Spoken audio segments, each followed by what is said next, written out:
ประเทศไทยมีการเคลื่อนไหวในด้าน developer ค่อนข้างจะสูงในช่วงรอบปีที่ผ่านมามันไม่ใช่ความดีความชอบของเราคนเดียวหรอกมันมีอีกหลายหน่วยงานที่ช่วยกันทำแต่ว่ามันผลของการช่วยกันทำนั้นมันจึงเกิดความชัดเจนขึ้นในรอบปีนี้และนี่คือเครื่องพิสูจน์ว่ามันเกิดอะไรขึ้นในรอบปีที่ผ่านมาความร่วมมือที่เราทำมันทำให้เกิดสิ่งที่พิเศษอย่างไรนั่นคือเราจะได้พบกับบุคคลคนหนึ่งนะครับที่เขาพัฒนาเกมอยู่ในประเทศไทยมาเป็นเวลานานแล้วเป็นถ้าเราไม่มีการรวมกลุ่มกันไม่มีการพูดคุยไม่มีการประสานงานกันเราอาจจะไม่ได้เจอเพชรเม็ดนี้อยู่ในประเทศของเราต้องขอเรียนเชิญครับคุณ Richmon Lee ครับจาก BitX ครับมาพูดคุยถึงภาพรวมของอุตสาหกรรมในประเทศไทยในตอนนี้ให้ทุกท่านได้ฟังกันครับ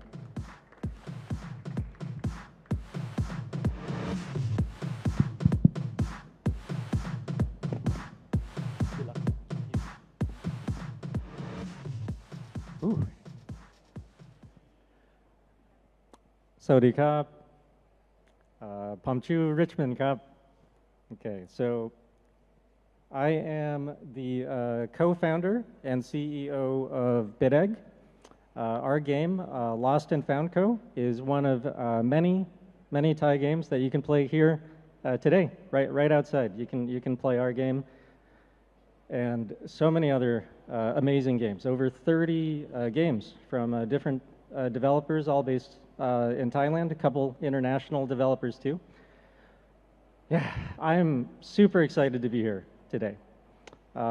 In the 10 years that I've been developing games in Thailand, I haven't seen an event like this where there's so many different Thai developers, especially indie developers, all brought together under one roof. Also, these really cool board game developers, everything, the full spectrum of games in Thailand under one roof here. That's very special. And to give you an idea of just how special that actually is, I'm going to tell you a little bit about my history developing games in Thailand and just how much things have changed over the last 10 years. All right, so BitEgg was established in 2014. Today we have over 80 people. We have an office in Chiang Mai, office in Bangkok. We actually recently opened an office in Malmö in Sweden too, a little office at Game Dev Hub. But at the beginning, in 2014 when we started, we were only 4 people in Chiang Mai in a small office. Now, obviously, we were not the first game developers in Thailand. When we started, there were already several very good, very experienced studios. And you know, I just want to give a shout out to the pioneering studios that came before us. You know, so these, quick history lesson. These are the OGs of Thai video game development. These are the companies that laid down the tracks that we're still running on today. So Cyberplanet Interactive, they were established in the year 2000. They were widely recognized as the first real professional game development studio in Thailand 24 years ago. They developed games for PC.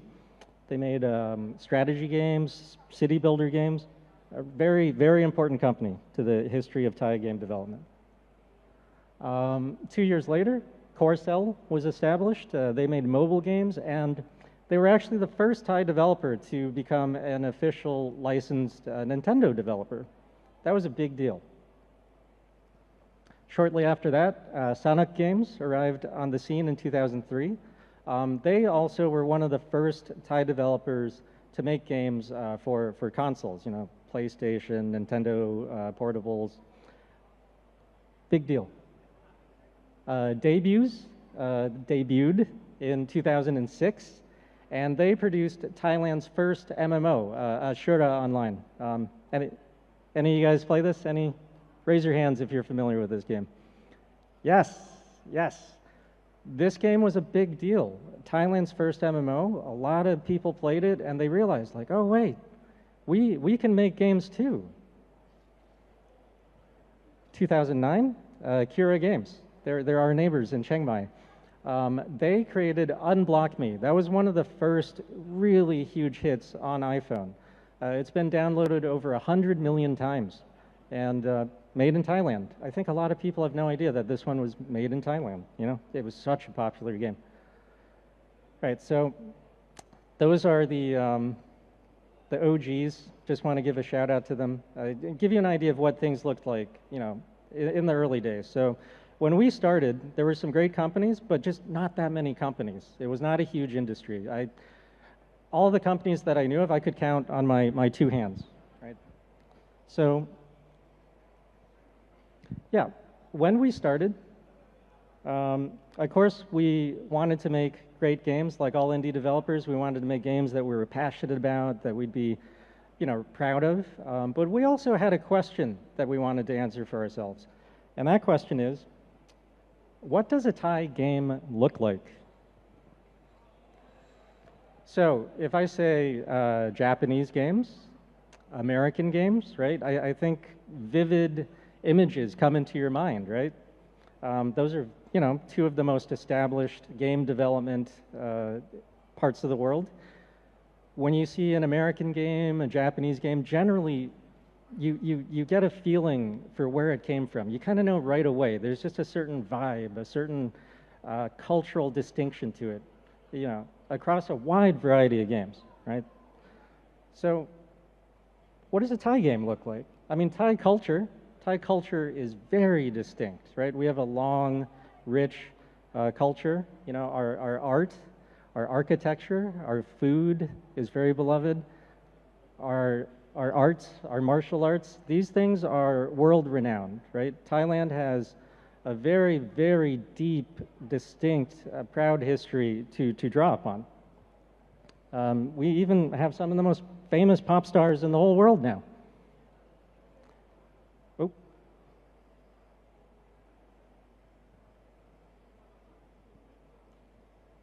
Yeah, but you know, the question remains though.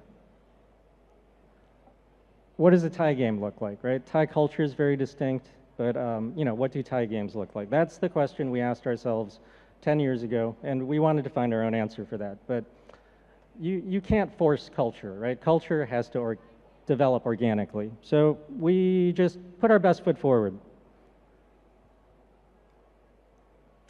This is our first game, Corgi Run. Very, very cute running game for mobile free-to-play game. It was a very fun game to make, but it wasn't a hit, right? Classic story, new game development team puts out their first game, not a hit, right? Most people, their first game's not a hit. We were prepared for that. So we pivoted to doing outsourcing in addition to game development. This is a very common strategy across the world. A lot of our fellow Thai developers also do this. So in doing outsourcing, that provided income for us to keep making our own games. We also worked with some really great companies. We quickly established ourselves as one of the best game animation outsourcers in Southeast Asia. Worked with awesome companies. We learned from them. We grew, you know, and that gave us a longer runway to make our own games. So this time, going back to our own original games, we kept things smaller, right? We kept things more manageable. That was a very important lesson for us. We made a lot of simple HTML5 games, browser games, really easy to play.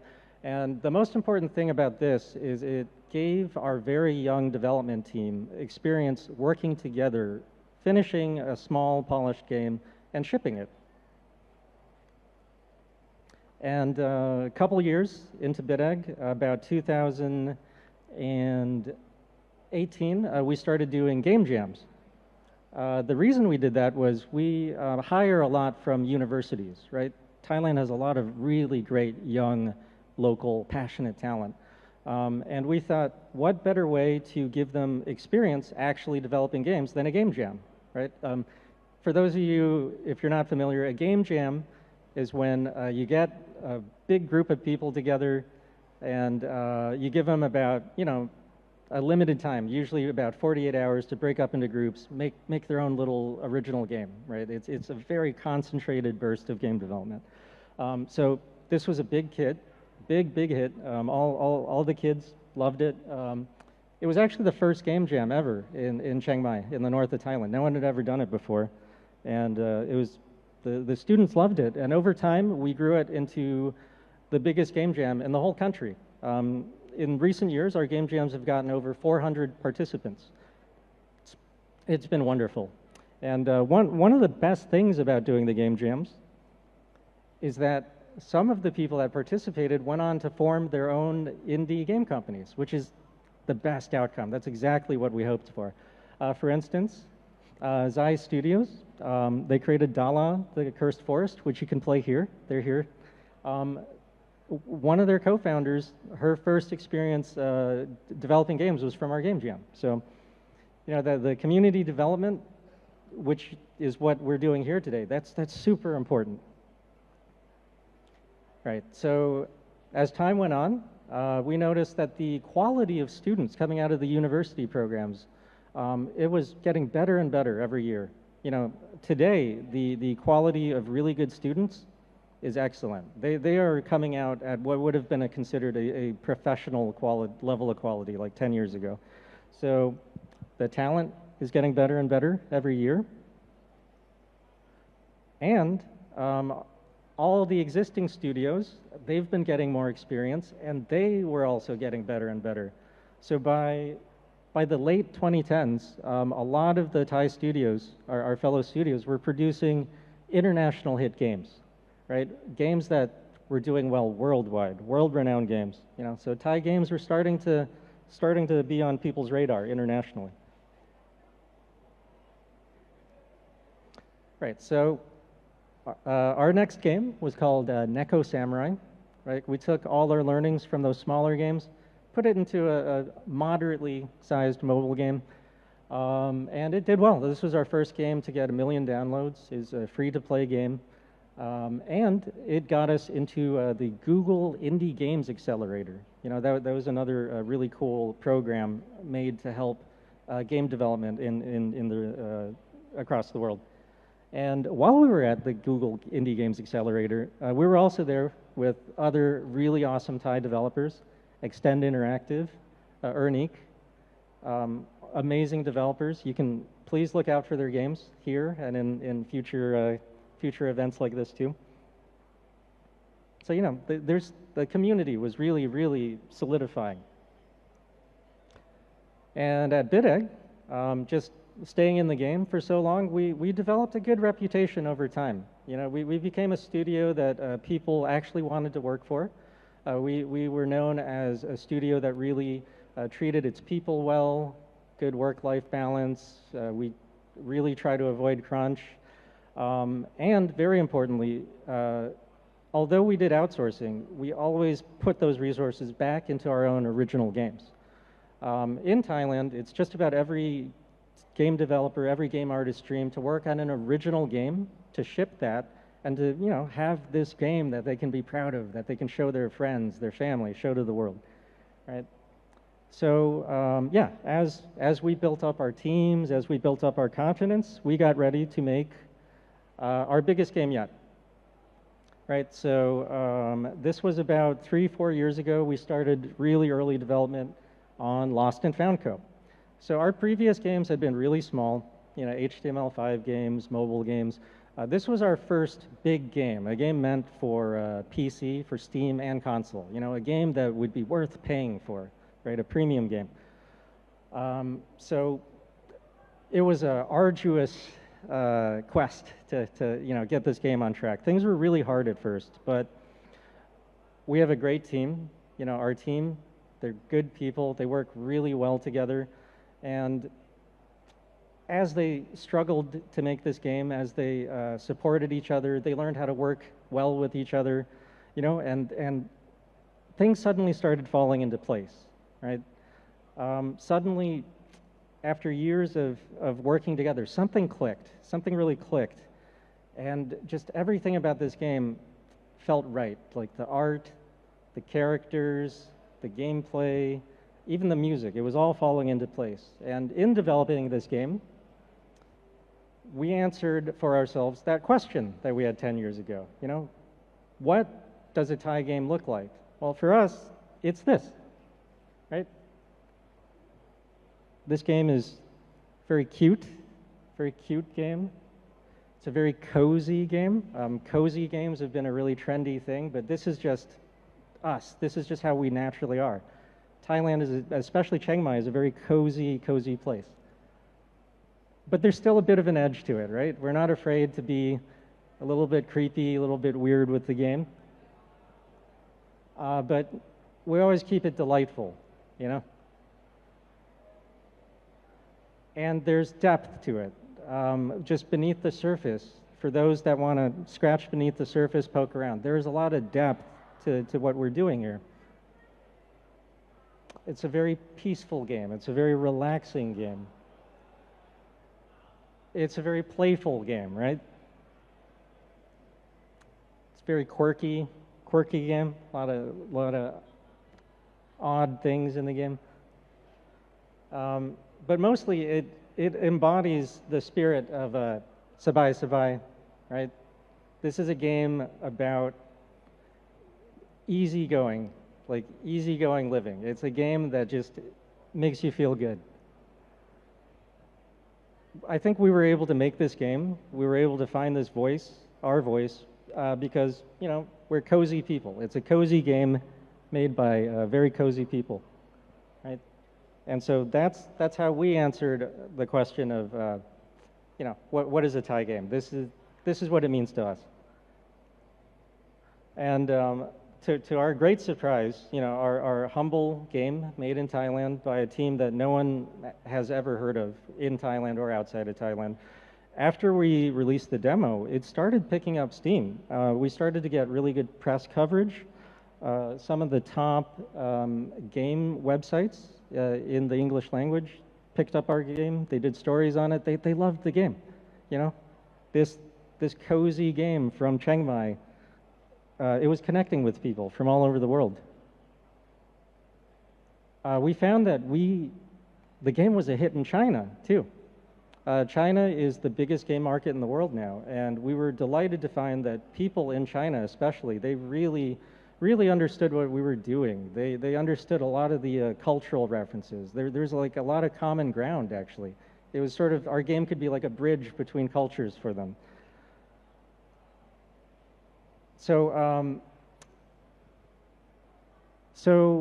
sometimes when I talk to developers from smaller regions, you know, not the U.S., not China, something I often hear from developers is, I wish we had more local support, right? I wish people from my country cared about the indie games that we're making, but you know, they always felt like, oh, we have to be big overseas, and then people will care about us, right? Very common. I hear that not just from people in Thailand, but a lot from like people in Europe, people in Italy, Spain, Indonesia, Malaysia. It's a very common sentiment. It can be very frustrating. But the thing is, that's not what's happening here. I mean, look around you. Like, everyone here is here to support Thai game development.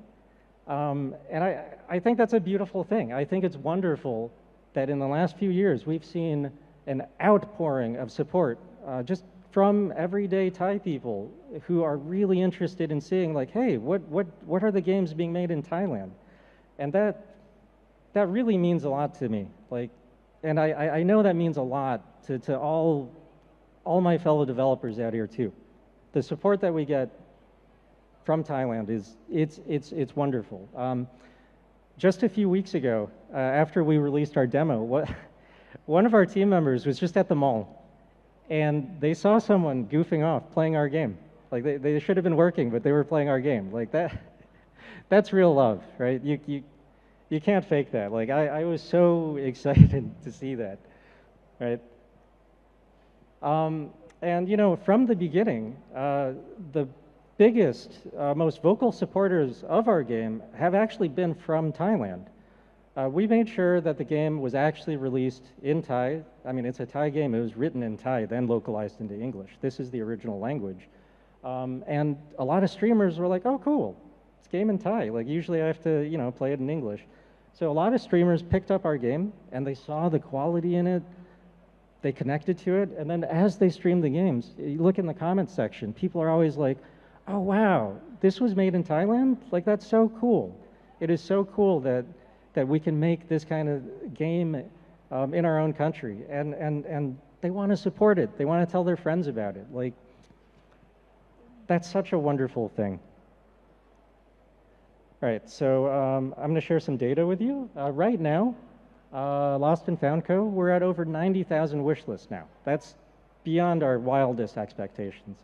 And if you'll see, you'll look there, the top two countries are US and China, which is reasonable, right? The US and China are by far the two biggest game markets in the entire world.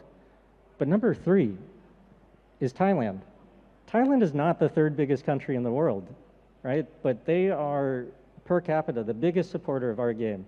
And now our game, with everyone's support, it's now the most wish-listed upcoming game from Thailand. It's so surreal for me to be able to say that. Okay, so what I want to get at, just what I'm working towards is that right now, this year, this is one of the best years for game development in Thailand I can remember. Here's some data. If you look at the number of games that came out in Thailand this year, it's 158. We're now number 2 for output in all of Southeast Asia. That's 3 times more than the number of games that came out in 2020, 4 years ago. We tripled our industry in just a few short years, you know? And this is getting people's attention. It was actually, that data was pointed out to me by Chris Antoni. He runs Toge Productions. They're one of the best indie developers in the whole world. They've been doing this for a long time. They're based in Indonesia, but really they're one of the best in the world. You know, Chris pointed out that, hey, Thailand is a country to watch out for. Like, there's something going on there, right? And so it's not just the output, it's that our games are doing well. We have more games making over 300,000 in revenue than anyone else in Southeast Asia. We're not the biggest country here, but we're leading in monetization and development. We're way up there, and that's awesome. And so, you know, Chris asked me, he's like, hey, like, what's going on there? Like, what's changing, right? What changed in the last few years? And I think it's a lot of different factors, right? I mentioned that the quality of students coming out of universities or just self-taught, it's shooting through the roof, right? Just I meet high school kids that are able to like make games in Unity now. You know, just the level of quality that very young people are producing, that we're hiring, is great. And then also, all the developers that have stuck through with making games for years and years, we're coming into our own, right? We're getting better and better, right? Our teams are learning how to really work well together. We're hitting our point of mastery. But on top of that, another big change is that I think in this year, we've seen more support from the government, from different organizations, than any other year that I can remember. This year alone, there were so many great game events. Like I've said, in previous years, like, there was nothing like this. I'd never seen 30 different games from Thailand under one roof, unprecedented. So that's so awesome that can happen now.